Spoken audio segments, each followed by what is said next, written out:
How to update direct deposit for IRS refund. So you normally enter or update your banking information while preparing your tax return, and once the IRS has accepted and posted the return, you generally can't change the direct deposit account except when the IRS issues a CP53E notice allowing an online update. So what you're gonna have to do is to first find or get your correct banking information. So find the routing number and account number for your checking or savings account. So with that, you can confirm them directly with your bank, especially when you're using a prepaid card or mobile banking account. The account should generally be in your name or your spouse's name or even both names. So you're gonna next update it before submitting your return.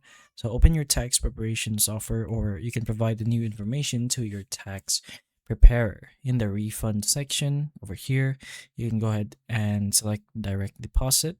You have either option, which is a checking or a savings, and replace the old routing and account numbers when you do so. So review every digit before filing. The IRS generally cannot accept replacement banking information after the return has already been filed. So you're going to check whether the return was already filed.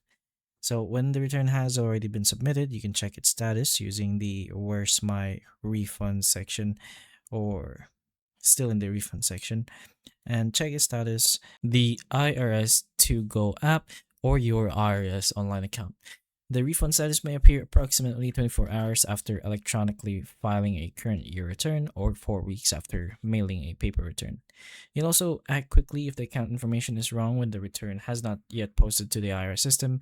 You can call the IRS at 800-829-1040 and ask whether the direct deposit can be stopped.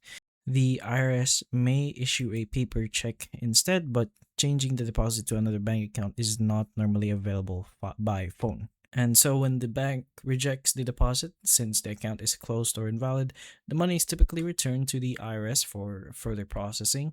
So you can go ahead back to the Where's My Refund section over here in your refunds. And from there, you can go ahead and follow up from the process here. When the refund shows as sent but does not arrive, you can first contact the bank, and if the issue remains unresolved, you may need to request a refund trace or submit Form 3911, which is a taxpayer statement regarding refund.